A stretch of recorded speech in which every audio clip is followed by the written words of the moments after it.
দেখতে পাচ্ছেন যে একেবারে চিৎ করে ফেলে রেখেছে অটোরিকশাগুলা। এগুলো আসলে দেখতে পাচ্ছেন যে এইটি অটোরিকশা যেখানেই পাচ্ছে এই রাজধানীতে কিন্তু আমরা দেখতে পাচ্ছি পুলিশের আজ অটোরিকশার বিরুদ্ধে ব্যাপক নজরদারি রয়েছে এবং এই রাস্তা দিয়ে যখন অটোরিকশা যাওয়া ধরছে তখনই কিন্তু এভাবে একেবারে চিৎ করে ফেলে রেখেছে। জানিয়ে রাখতে চাই বেশ কয়েকদিন যাবৎ যেই বৈষম্য বিরোধী আন্দোলনের পরে ছাত্রদের আন্দোলনের সুযোগে অটোরিকশা থেকে শুরু করে সবাই এমনভাবে স্বাধীনতা ব্যবহার করতেছে যে অটোরিকশা রাস্তায় উঠে তারা ব্যাপকভাবে যেই যানজট সৃষ্টি সহ অ্যাক্সিডেন্ট দুর্ঘটনা ব্যাপক হারে করছে। অন্যদিকে বিভিন্ন সূত্রে বলছে যে রাজধানীতে প্রতিদিন অটোরিকশার যেই আহত হয় তাতেই 10% বিভিন্ন হাসপাতালে রয়েছে, বিভিন্ন সূত্র বলছে। আমরা এখানের পুলিশের কর্মকর্তাদের সাথেও কথা বলার চেষ্টা করব, এখানে যিনি রয়েছেন দায়িত্বরত। এবং একটু তার আগে যদি আমি একটু দেখানোর চেষ্টা করি যে অটোরিকশাগুলো দেখতে পাচ্ছেন যে এভাবেই কিন্তু একেবারে চিৎ করে ফেলে রাখা হচ্ছে। রাজধানীতে ব্যাপক পরিমাণ অটোরিকশা যে উঠেছে, শুধু তাই না, রাজধানীতে জেলা থেকে অর্থাৎ বিভিন্ন জেলা থেকে পর্যন্ত অটোরিকশাগুলো এই ঢাকাতে কিন্তু এসে পড়ছে, যেখানে দেখা গেল যে অটোরিকশার এত যে রাজধানীর আশেপাশে যে অটোরিকশাগুলো রয়েছে সেই জেলা থেকে কিন্তু অটোরিকশা আসছে। কারণ বৈষম্য বিরোধী ছাত্র আন্দোলনের পরে স্বাধীনতা পেয়েছে, লাগে যে এমনভাবে স্বাধীনতা পেয়েছে যে রাজধানীতে তারা বিভিন্ন জেলা উপজেলা থেকে পর্যন্ত অটোরিকশাগুলো এসে কিন্তু এখানে তারা এই রাজধানীতে যানজট সৃষ্টি করছে। আমরা একটু কথা বলবো। আপনার বাড়ি কোথায়? কিশোরগঞ্জ। অটোরিকশা ঢাকাতে কত বছর চালান? এই তো প্রায় 1 বছর। এই রাজধানীতে অটোরিকশা ভিতরে অর্থাৎ সদরে ওঠা যায় এরকম কতদিন? এই আপনার আন্দোলনের পর থেকে। কি মনে করছেন যে এই আন্দোলনের পর থেকে অটোরিকশাগুলো ওঠার পরে কি সাধারণ মানুষের কষ্ট হচ্ছে না? না, সাধারণ মানুষের আমাদের যে অটোরিকশা ভাড়া গাড়িতে মনে করেন যদি 150 টাকা বার হয়, আমরা উঠু মনে করেন 100 টাকা 180 টাকা। তো যানজট সৃষ্টি হচ্ছে। যানজট তো মনে করেন পাড়া গাড়িতে তো যানজট হয়, এটা তো মনে করেন পাড়া গাড়ি যেমন যানজট হয় অটোতে তো যানজট হয়, এটা তো তেমন মনে করেন। এটা কেমন হলো যে বৈষম্য বিরোধী আন্দোলনের পরে আপনারা নামতে পারলেন, আগে নামতে পারেন না কেন? এর আগে তো মনে করেন বৈষম্য আন্দোলনের মধ্যে তো ধর্মঘট হরতাল অবরোধ ছিল, গাড়ি ঘোড়া চলছে না আমাদের মনে করেন। হ্যাঁ, সবাই মনে করেন অনেক জায়গা থেকে অনেক জায়গায় গেছে। আমরা একটু জানতে চাইবো আপনাদের অটোরিকশার ব্যাপারে, যদি একটু বলতেন যে এই অটোরিকশাটা আসলে রাজধানীতে ওঠাটা কতটা যৌক্তিক মনে করছেন আপনি? না, অটোরিকশাটা হচ্ছে রাজধানীর মধ্যে ওঠাটা আসলে ঠিক না। তার কারণ অটোরিকশা রাজধানীর মধ্যে উঠলে বিশৃঙ্খলটা বেশি হয়। আপনি কি জানেন, এটা কি স্বীকার করবেন যে অটোরিকশার কারণে ব্যাপক দুর্ঘটনা হয়? যেমন একটা কারে লাগিয়ে দেন বা মানুষের হাঁটা চলার মুহূর্তে আপনাদের ব্রেকটা তত একটা ভালো না, এটা কি বিশ্বাস করেন? জি, বিশেষ করি। কারণ অটোরিকশা অনেক গতিতে চলে। হ্যাঁ, তারপর হচ্ছে মনে করেন যে ব্রেকও মাঝে মাঝে ব্রেক মিস্টেক হয়ে যায় আর কি। আমরা আরেকটু জানতে চাইবো যে আপনারা তো হেলিকপ্টার গতিতে চালাতে চেষ্টা করেন অটোরিকশায়, কিন্তু সেই হিসাবে কি ব্রেক আছে আপনাদেরকে? আমরা জানি যে মানুষ বলে যে হেলিকপ্টারের চেয়ে বেশি চালানোর চেষ্টা করেন, এটা কিভাবে? জি না স্যার, আমরা ওরকম গতিতে চালাতে চেষ্টা করি না কোনো সময়। কিছু কিছু ড্রাইভার আছে এরকম গতিতে অনেকে চালাচ্ছে, তাদের জন্য আমাদেরও সমস্যা হচ্ছে। সামাজিকভাবে চলাটা আমি পছন্দ করি। আমরা এখানে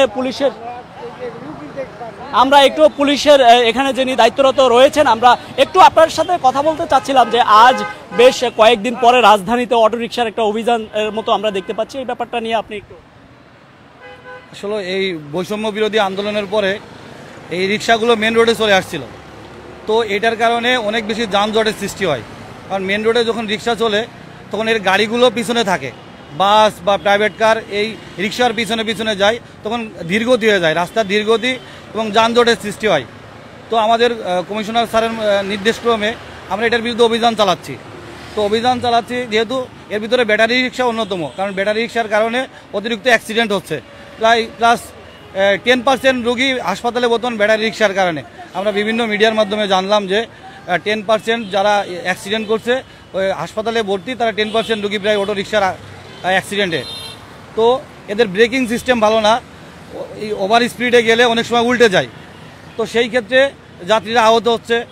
তো ওদেরও সচেতন হওয়া উচিত। আপনারাও মিডিয়ার মাধ্যমে প্রচার করেন, বেশি বেশি প্রচার করেন, যাতে এই অটোরিকশা মেন রোড কেন্দ্রিক না আসে, মেন রোড কেন্দ্রিক না আসে, এবং তারাও সচেতন হোক যাতে এই অটোরিকশা আমরা আস্তে আস্তে মেন রোডে চলতে দিব না।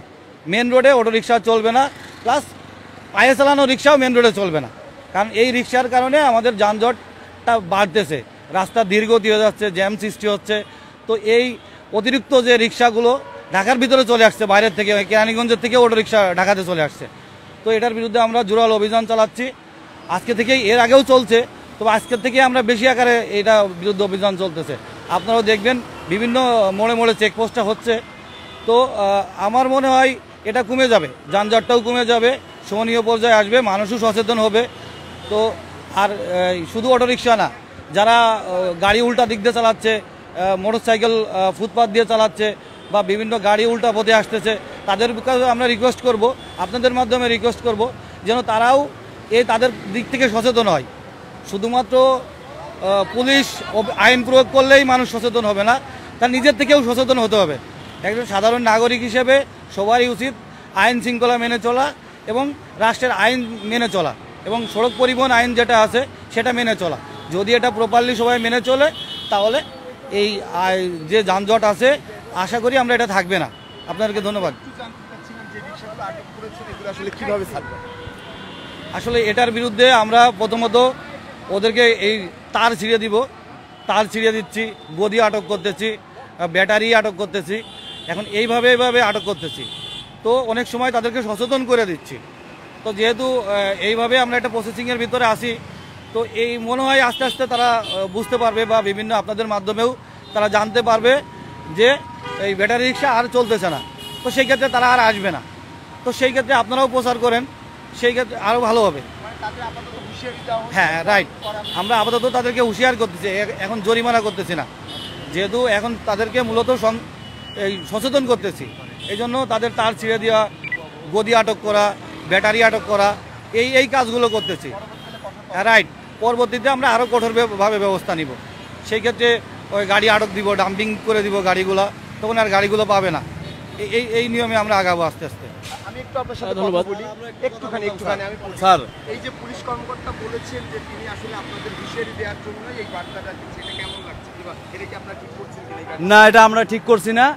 তো আমরা একটা কথা বলতেছি স্যার, আমরা তো সবাই এখানে ড্রাইভার, অটো ড্রাইভার, আমরা অনেক দূর দূরান্ত থেকে আসছি। হ্যাঁ, তো স্যারের কাছে আমাদের সবার পক্ষ থেকে আমরা রিকোয়েস্ট করতেছি, কারণ আমাদের যদি ব্যাটারি খুলে নেওয়া হয় বা তার ছেড়ে দেওয়া হয়, তাহলে আমাদের যেতে কিন্তু অনেক সমস্যা হবে। তো ফার্স্ট টাইম যদি স্যার আমাদেরকে ক্ষমার দৃষ্টিতে দেখতো, আমরা খুশি হইতাম। আর আমাদের মারফতে আমরা আরও 100 ড্রাইভারকে আমরা হচ্ছে নিষেধ করব, যাতে তারা হচ্ছে হাই রোডে না ওঠে। তো অতএব স্যার জন্য ক্ষমা দৃষ্টিতে আপনাকে যদি কোনো প্রকার শাস্তি না দেয়, তাহলে আপনি কি করে? জি ভাই, আমরা কেরানীগঞ্জ কোনো থেকে প্রকার আসছি। শাস্তি না দিলে আমরা রোগী ইমার্জেন্সি উঠিতে উঠবো না, কেরানীগঞ্জ থেকে ওই বাইরে নিয়ে আসছি। এখন ভাইরা যে কথা বলছে, হ্যাঁ ঠিক আছে, অটো রিক্সাতে অনেক সমস্যা হয়, এই সমস্যার কারণে ভাইরা বলছে ঠিক আছে, আইন অনেক ভালো, এভাবে চললে ভালো হবে। তো এখন ফার্স্ট টাইম আসছে, নেক্সট টাইম ওরাও বুঝবে, আমরা যদি বলি ওরা আসবে না। এই অটো রিক্সাতে অনেক কিছু সমস্যা হয়, হাসপাতালে যায়, ওরা অনেক দ্রুতভাবে চালায়, এতে সমস্যা হইতে পারে। তো এই যে ভাই বললো, এখন ওরা আসছে, ওনাদের একটা সুযোগ দেন, ওনাদের আরো 2-4 জন 5 জন রিক্সা আলো শুনে আরো আসবেন।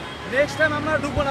আমরা দেখছিলাম, এবং এটি হচ্ছে রাজধানীর যে প্রেস ক্লাব এবং হাইকোর্টের যেই কর্নারটি রয়েছে মোড়টি, সেখানে কিন্তু আপনারা দেখতে পাচ্ছেন। এবং জানিয়ে রাখতে চাই, রাজধানীতে ব্যাপক পরিমাণ অটোরিকশা এসছে, এবং বিভিন্ন জেলা উপজেলা থেকে বিভিন্ন অটোরিকশা কিন্তু এসছে, এবং এখানে আজ থেকে কঠোরভাবে কিন্তু পুলিশ কর্মকর্তারা, ঊর্ধ্বতন পুলিশের কর্মকর্তাদের নির্দেশে কিন্তু আজ থেকে অটোরিকশা যে কঠোরভাবে পদক্ষেপ নিয়েছে, যে কোনোভাবেই কিন্তু অটোরিকশা চলতে দেবে না, সেটি কিন্তু আমরা দেখতে পাচ্ছি। এবং বৈষম্য বিরোধী ছাত্র আন্দোলনের পরে সুযোগে কিন্তু অটোরিকশা ব্যাপকভাবে রাজধানীতে বেড়ে গেছে, সেটি কিন্তু আমরা লক্ষ্য করতে পেরেছি। এবং আপনারা দেখতে পাচ্ছেন যে এই রিক্সা চালকরা কিন্তু এই মুহূর্তে রয়েছে, এবং অটোরিকশা আমরা দেখতে পাচ্ছি গ্রামগঞ্জে যে টম বা বটবটি বলে, সেগুলো পর্যন্ত রাজধানীতে চলে এসছে ভ্যানগাড়ি রূপে।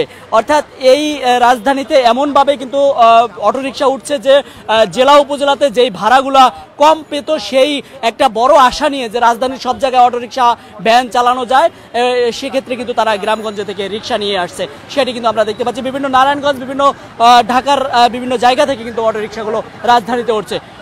দর্শক, সঙ্গেই থাকুন কালবেলার।